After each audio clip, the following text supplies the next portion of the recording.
All right, since the last market outlook video that we did, we had quite an eventful day before and the day after the July 4th holiday weekend, and then of course how we started off the week. So we're going to break down the patterns that we've seen starting on pretty much in all 3 days. The Friday, the Wednesday before the holiday, of course, was a half day of trading. That doesn't mean that we didn't get a signal. We got a pretty kind of common signal, relatively common signal. I'll show you what that was. And then Friday ended up being a pretty significant day, despite the fact that it was kind of a long weekend. I took the weekend off, the long weekend off. I hope a lot of you did too, and I hope you all enjoyed your 4th of July holiday weekend there. And then today, interesting start to the week.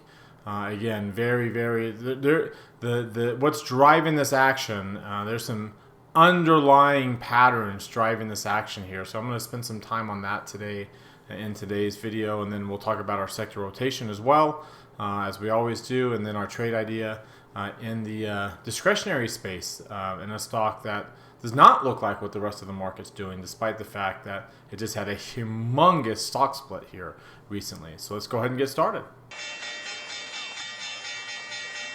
Today is Monday, July 8th, 2024. This is the Market Outlook from MarketScholars.com. My name is David Settle. All right, before we get going too far, I invite you to subscribe to our YouTube channel with this icon here, the red subscribe button down below. Click the thumbs up icon to like our video. Comment on anything that stood out to you today. Join our website on MarketScholars.com for free. Follow me on Twitter for more content between the videos, and join our Market Outlook Facebook group that we've created. All right, if you're watching us here on a blog, check out some of these other things over here on the right, including our Market Outlook live video. Come down to the bottom, click this heart. It opens up this tab. Hit that like button there. Same thing here. Click this thumbs up icon. It opens up this tab.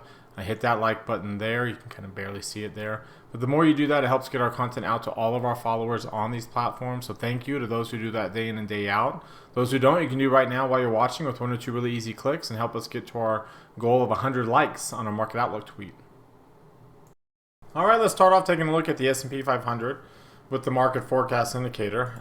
Since we last did our video, the S&P got a cluster on the Wednesday before the 4th of July, continued higher the day after the 4th of July, and then, again, starting this week with a small gain, small range, small gain, good move to the upside. So your near-term line went from below 40 to above 80. So in 2 days, perfect, right? That's a good chance it stays up there for a while now.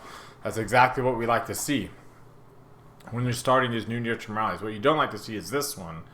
So the fact that we got a bullish move, that we went from above 60 to not being below 20, is a bullish near-term low. So that's actually a really good sign there. And the momentum line is down in bearish territory now because of the smaller ranges the past couple sessions, but that's okay. Because again, you notice it doesn't stay in bearish territory for very long before bouncing back up. So good move there, of course, led by the NASDAQ 100, which the intermediate line now is again at the 97th percentile. And the near-term line still very high as well. You are in the 91st percentile of how far above the moving average, 30-day moving average we are. We've gone up, 5 sessions in a row here. So really good move on the NASDAQ 100, and that's kind of what's leading us, because what you're not seeing is the same follow-through in the Dow Jones. The Dow Jones Industrial Average is forming a bearish peak, right? So it's, it was below 40 over here.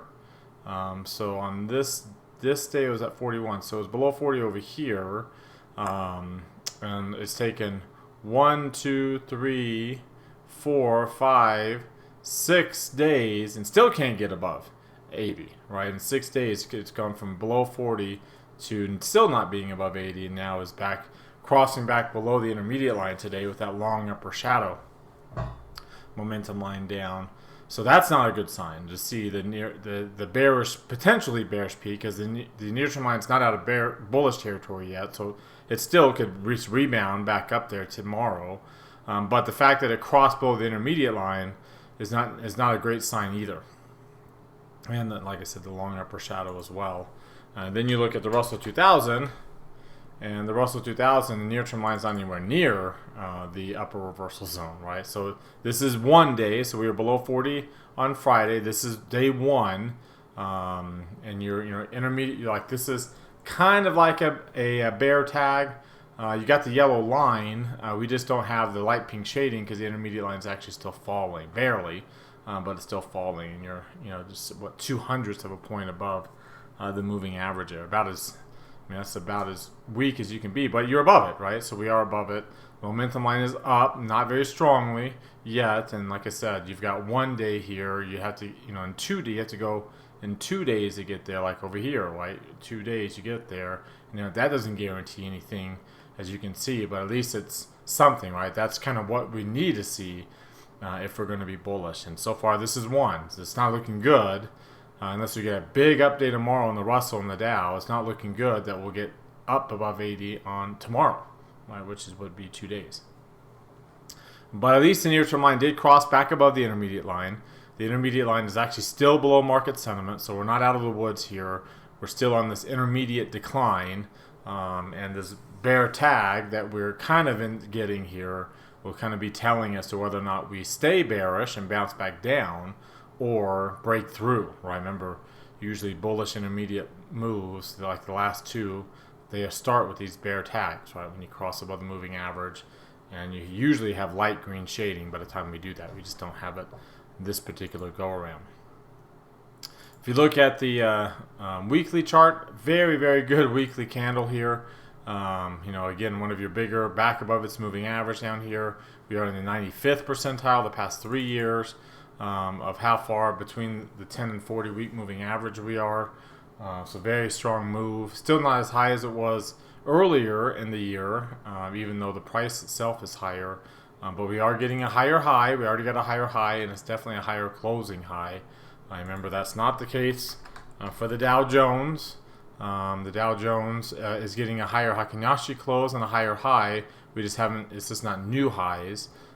As we speak here, and it's a very small candle, as you can see. And then your Russell 2000, which has been in bearish mode, has been in transition mode the last 3 weeks, and still hasn't really broken out yet one way or the other. As you can see, it's a very, very neutral, very small body, and your PPO is falling there. If you look at the 3 green arrows, obviously you're back to 3 green arrows in the Dow and the S&P and the NASDAQ. Your Dow still has 3 green arrows, despite the fact that it's not nearly as bullish as those two, but at least it has 3 green arrows. Your Russell 2000 now has 3 green arrows, because remember, we're 0.02 of a percentage point above. So remember, that bear tag usually comes with a 3 green arrow signal. Now, the Dow and the Russell have yellow lines still with those 3 green arrows, so that's why we're not as bullish here. And over here, obviously, you have the green lines.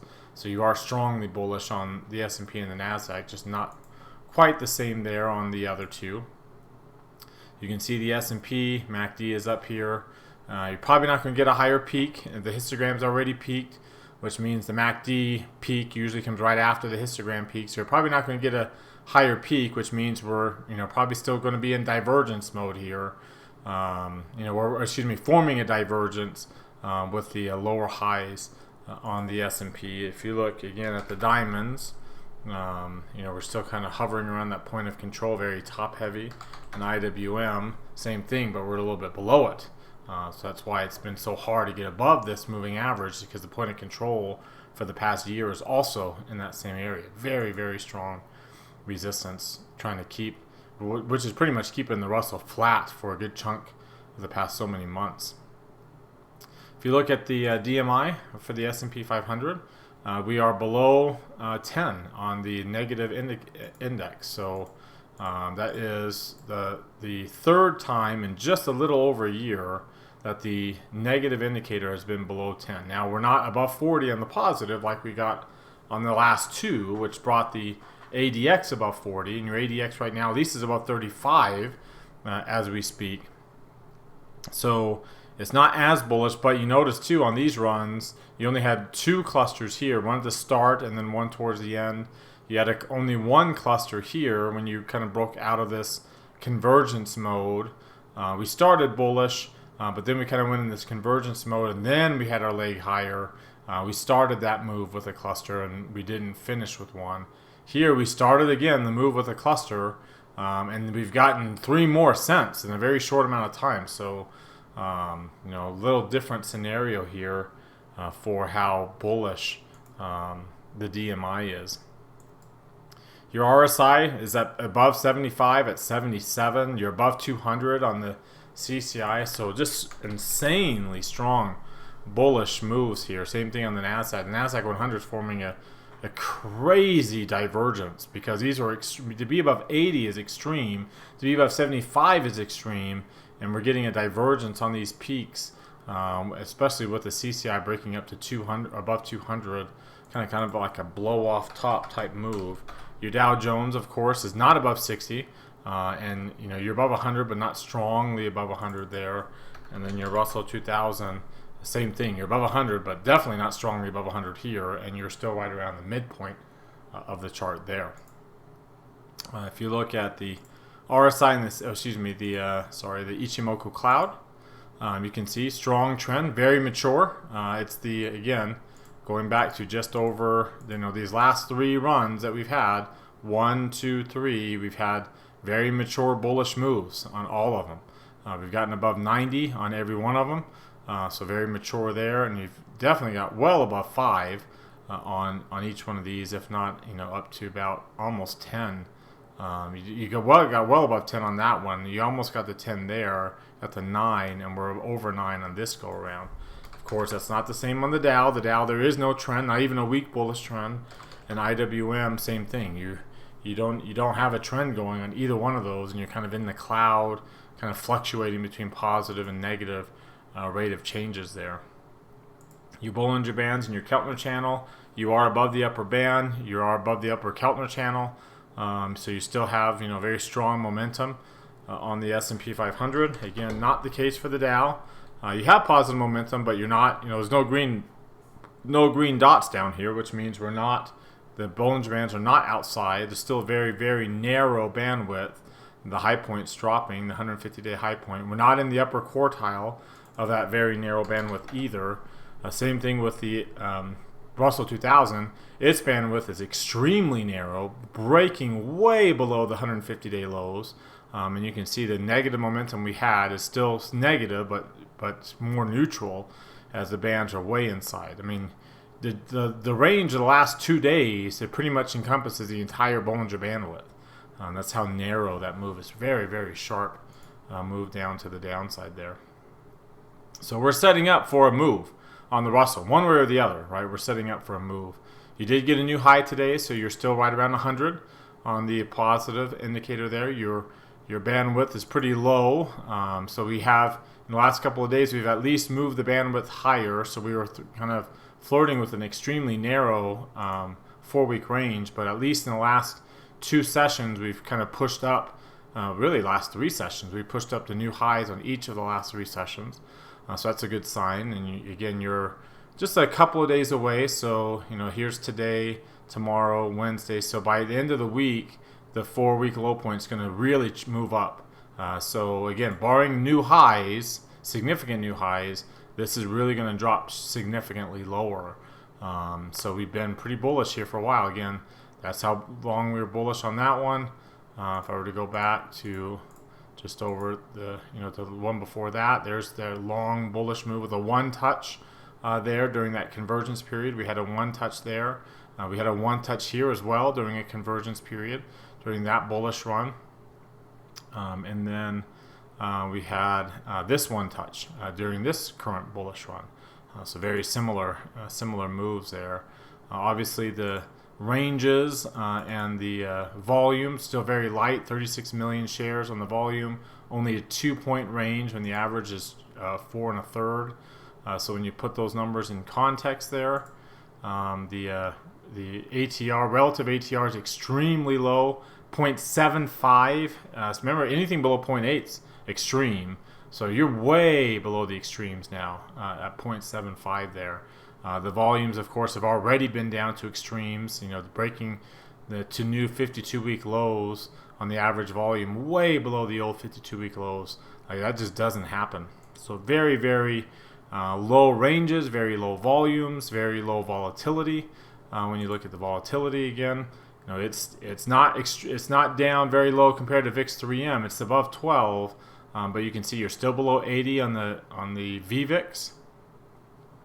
and you are still, I mean, you're not actually that low relative to these average values either. You're actually kind of, well, we started the day above the 17-day moving average before finishing a little bit below it, and you're not very far. You started the day above the 30-day average value as well. The 30-day average value continuing to be pretty low here.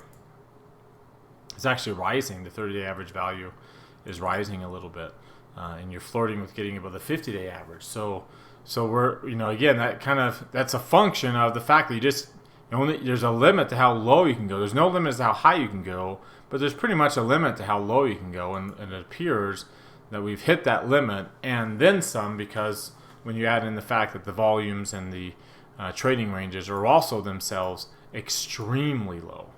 All right, now let's take a look at what's driving this price action. As you can see, nothing's really been moving over the last 3 months except for QQQ. It's up 13%. Everything else, like the dollar's up 2%, bonds are up 1.5%, gold's up a little, about 1% or so. Developed markets are only up about 1%. Emerging markets are doing pretty good. Real estate is flat. Small cap stocks are down 1%. Commodities are down 1%. High yield is up less than 1%. So everything just kind of flat for 3 months. But again, the one huge big outlier here continues to be the Qs. If we take a look at just today, July the 8th, I'll go to a 5-minute chart. You can see IWM actually had the best day, up 0.2% there. Gold and commodities were down. Huge, big drop there. So when you take a look at that chart, especially commodity prices, crude oil in particular, but look at that big drop. Commodities have been rising up, getting up to these old highs here on the day there, this Friday after the July 4th holiday, and then really dropping down today. You saw the same thing with gold. Gold had pretty couple 2-day run the day before and day after the holiday, and then dropping again today. But again, not breaking the trend. Neither one of those are breaking the trend. Crude oil, a big component of commodity index, down today, slightly below its 8-day moving average. It's MACD moving towards its moving average, crossing over so far. This is the actual current session that goes through tomorrow. But you can kind of see how, a little bit of a decline there. Some of it has to do with what the dollar's been doing, but the dollar's actually been down on the last couple of days. Again, big significant drop down until today. It was actually a little bit higher here. And then finally, TLT also had dropped prior to a really significant drop there prior to the July 4th holiday. But then 4 days in a row, it's ramped back up. Now it's still below its point of control, which is a limiting factor, right? It's going to be hard for TLT to get moving, which means that it's going to be hard for TNX to drop too far lower, right? So here's TNX. Interestingly enough, on 6/27, we jumped up from 4.288, up to a high of 4.493. Before closing at 4.479. So about a 20 basis point jump in 2 days and a 20 basis point drop in 3 days, right? And then a little bit more here today down to 4.26. So your intermediate line's rolling back down from the market sentiment line. Your near-term line crossing through the intermediate line down to extreme lows. But again, a limiting factor for TNX to the downside is this resistance, very strong resistance that TLT has now up to the upside. So bonds are limited. That doesn't mean we can't break that resistance, but it's going to take some significant change in sentiment for that to break, and which means that you're going to have to get a pretty big change in interest rate cut odds for that to happen. Those odds have been shifting to the point where it's getting to be a pretty high probability, not in July, of course. So eventually give it a second here to load up. There we go. So July odds are still very high that we're not going to get a cut, 95%. But September is the next meeting that's in play, and we're sitting down a little less than 1 in 4 chance that we won't get a cut. So about a 3 in 4 chance that we will get a cut. And that's pretty significant. I mean, that's down. The no cut odds are down from where they were when we had peaked right there, about 53, almost 50, well, about 54% was where the no cut odds had peaked before dropping now down to the low 20s. That's got to change. So when you look at like the 3-month yield, which reflects again the actual, I mean, this has got to start dropping before the Fed starts cutting, because this is the effective Fed funds rate, right? And you can see, it's still pretty flat. We had a run up here, up to 5.5%, but you can see how it's been pretty flat. It hasn't started to roll over yet. So there's that, and the 2-year yield, which is also kind of the kind of forward. It kind of gives you an idea of where rates are going, right? Kind of a forward look at it. There's that 5%. There's, you can see it's for some reason the graph's a little different here, but they've got the big round numbers there highlighted. We've dropped some, but we haven't dropped like significantly down. We're down to 4.6%. But remember down here especially January the 12th, when the Fed was really pricing, or when the markets were really pricing in cuts, we were at 4.14%. So we're still a lot higher than there, and a lot higher than some of these other areas. The spread between the 10 and the 2-year, this is most likely will get towards 0% before we get that first cut. And you notice it hasn't broken out yet above that 0.25 either. Remember, every time it does break above that, that's not, a jump in the spread usually is not the most bullish sign. But that's generally what happens, again, before we get that first cut. If you remember back in 2007, when we were negative, had a negative cut. By the time we got that first cut in September of 2007, we were almost 100 basis points uninverted. And the same thing in 2000, over here, it's actually December of 2001, you were at almost 200 basis points by the time we got our first cut there. So we're still well below zero. We haven't even come close. And then if you look at the 3-month, which is what the Fed says they kind of look at, we're still over 100 basis points inverted, which again is so extreme. And remember, I bring up this because a lot of people like to use the 1994-95 as an analog for where we're at right now for a soft landing. And the last rate hike, we didn't have an inverted yield. The yield spread was 134 basis points. It was not inverted at all. See, it inverted is down below zero here. Whereas in the last rate hike that we had in 2023, it was in July 2023, we were we were right around 100 basis points inverted. So much different scenario. We are definitely, the bond market is not pricing in a soft landing. The stock market might be trying to price one in, but the bond market definitely is not pricing in a soft landing at all, like it was in the 94, 95 rate hike and then ultimately rate cut cycles in those back-to-back years. Let's take a look at the breadth, and I did tweet this out. Let me show you this tweet I put out there for those who don't follow me on Twitter. So currently we are about 4.5% above the 50-day moving average, the orange dotted line, well above the 200, but about 4.5% above. So again, the last time we were 4.5% above and we started to drop was there in March, about March 21st, that orange line right there. So we were pretty decently far above the 50-day, the orange dotted line. And you can see this 4.5% mark, 4.6%, is a pretty high level. This is a 5-year chart. There's been some times we've been above it, but I mean, this is a pretty high. I mean, most of this 5 years we've been below 4.6%. So it's a pretty good number. But when you look at the breadth, so the last time we were this far above the 50-day moving average, we started to fall. We had 80% of stocks above their 50-day moving average. Now we have less than 50. The last time we were at 4.6, we had about 2.5, maybe up to 3% of stocks that were below their 50-day moving average by 5% or more. Now we have almost 20% of stocks in the S&P that are below their 50-day moving average by 5% or more, 17 there on that chart. And then again, back in March, the average S&P stock was about 5% above, or about 4.75% above its 50-day moving average, the average stock. Now we are actually 0.4% below. The average stock is 0.4% below the S&P. Even though the S&P itself is 4.6%, which is a really good number, the average stock is 0.4% below the S&P. And again, 20% or 5% or more below. So the breadth is really, really bad. Really, really bad. And you can see it is positive. McClellan oscillator is positive. So that's actually a pretty decent sign. Oops, sorry, not on this one.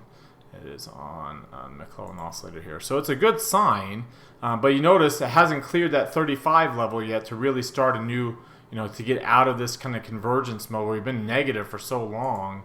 There are times where you go negative, like we did here, but we didn't ever drop because we were in convergence mode, and we just started a new trend. We got above 35, and we started a new move up to the upside.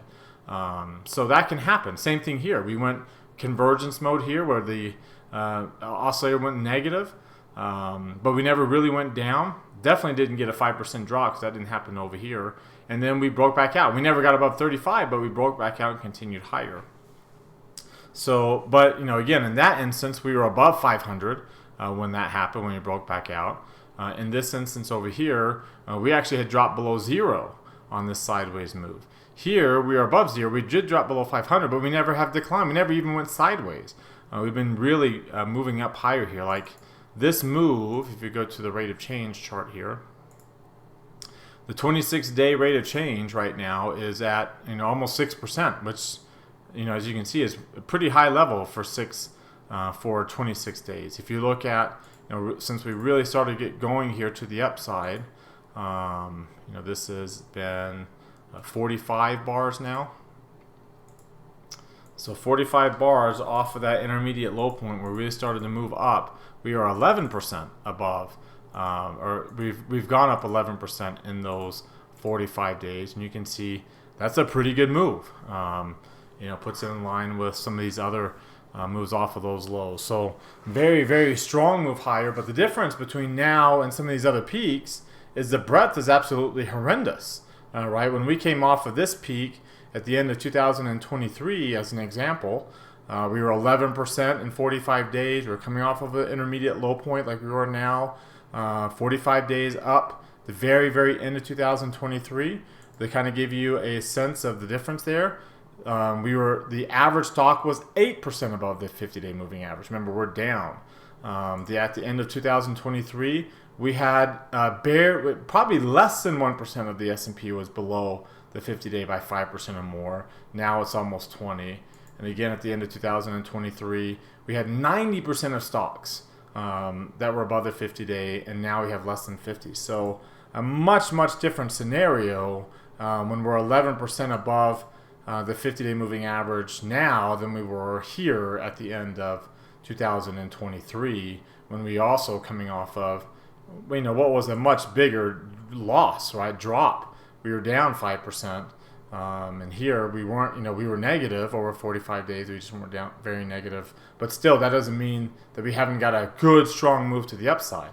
Which again, with the VIX as low as it is, we're getting moves off of lows where you would have thought the VIX was really high, but as you can tell here, that VIX was barely at 20 when we came off of that low point. Just like it was, at least it was above 20, with a VVIX a lot higher as well. And then if you look at the VIX relative to the VIX 3M off of this low point here, or excuse me, yeah, we got the 20 right there. You can see we were briefly above 95%, but not for very long. At least over here, you didn't get above 100% either, but you stayed above 95 for a little bit longer than you did this go around. So yeah, we're getting moves off of these lows that you would think that the VIX was at 105% and well above 20, and that's just not been the case. And the breadth is much different this go around, which means that this 11% move is a lot less bullish than the last 45-day 11% rally plus rally that we've had here at the end of last year. Let's take a look at the sector rotation. The sector rotation is interesting because if you look at this chart here, remember how everything was going up? I mean, just a couple of days ago. So here, this would be the day before the 4th of July. Everything was going up to the right, except for XLK, right? That was the only one that was moving down to the left. 2 days later, now everything's going down, except for XLU. XLY and XLC are both in leading now. XLK is moving up. So you have your three, those are your three sectors that have the positive relative strength. Everything has negative relative strength. Most everything has positive momentum. There's only a few sectors with negative momentum. But it's interesting to see how big a change in direction that those sectors are going. If you look at the sector comparison chart here, and we look at, there's your XLK over the last 3 months. XLY and XLC kind of matching these safety trades of utilities and staples. Energy, your biggest loser of materials and industrials. Those are economic growth sensitive areas. So these areas are not pricing in a strong economy, to say the least. But if you look at just today alone here, you'll see that XLK is still the big winner, 0.7%. XLC was your big loser, down 0.87%, with energy still struggling there at 0.5% with that drop in commodity prices. So those are really, everything else kind of flat. Those are your bigger outliers. You know, in XL, the ratio chart, sometimes you look at this ratio chart as a function of risk appetite. When you look at, sometimes when you look at XLK relative to XLU, you can look at it that way. But you can also look at XLK versus XLE. It's another function of, you can see, very positively correlated to risk appetite. Generally always positive, but sometimes very positively correlated, as it is right now, 95% correlation with that ratio. And you can see how strong it's been the last few days there, and that continues to be the case. If I zoom in, there's where we're at, you know, kind of reapproaching these highs.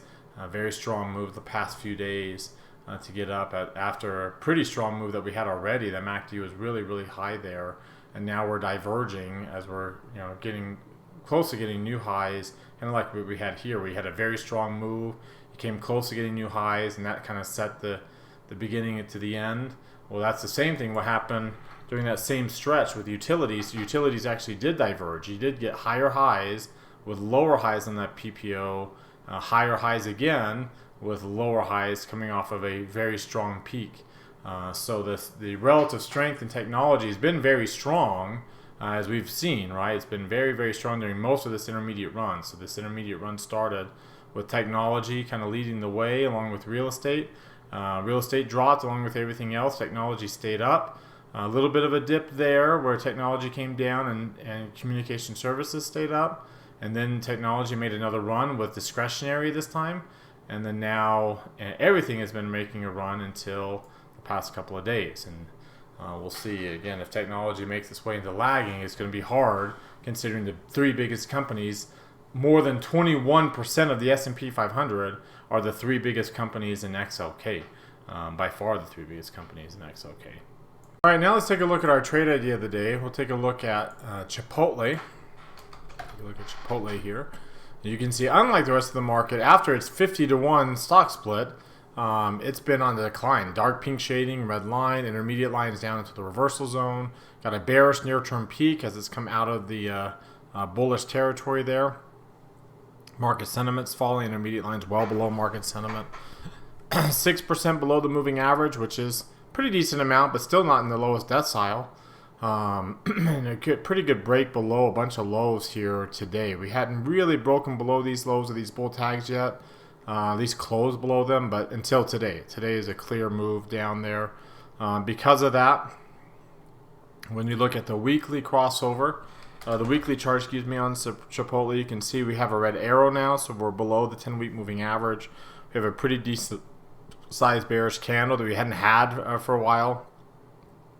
PPO is falling. It's still at a very, very high level.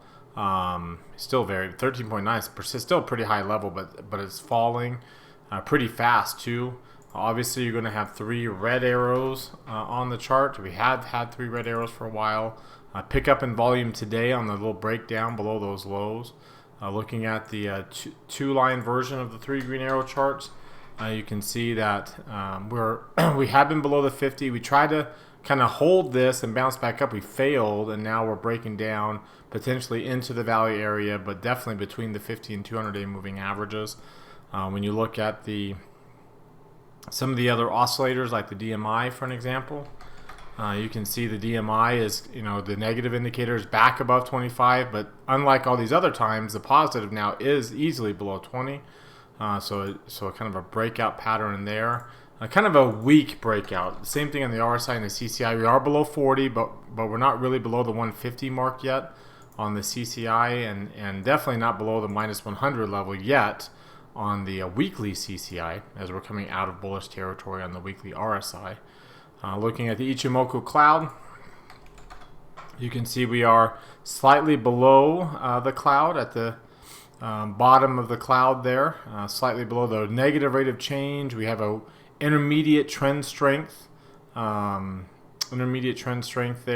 below -2, barely, but below -2, above 65. So you have a trend developing, and then if you look at the Bollinger Bands and the Keltner channels, you can see the bandwidth is rising. It still hasn't crossed out of the Keltner channels yet, but you can see it's getting there. It's probably another day away from that happening. We are in the lowest quartile of the bandwidth. So pretty negative pattern. So what I decided to do here was to do a bear call spread. So if I were to look at the options here, selling the mid-30 strike, buying 2 strikes away, so getting right around a 50 cent. I think we ended up with a 54-cent spread or somewhere around there for this. So for $1,000 of risk, getting about 378, and then your break even, you see that line there, the break even ends up right on where you probably saw it here on this chart, right above all these moving averages. So we have to like really change the trend completely for this to move in that direction. So at least for us to take at least a $378 loss, which is what we'd be willing to take on this trade. All right, well, that is it for today. You've heard from me now, and I want to hear from you. Use that link popping out in the top right corner of your screen. That takes you to our Market Outlook forums. Open up any new thread with any questions or comments you have. Reply to anybody else's thread, and let's keep this conversation going in between videos. Again, thank you very much for watching. Remember to subscribe to our YouTube channel, hit that thumbs up icon, comment on the video. Join us at MarketScholars.com for free. Follow and like us on Twitter and Facebook as well. Have a great rest of your Monday night, everybody, and we'll see you all next time.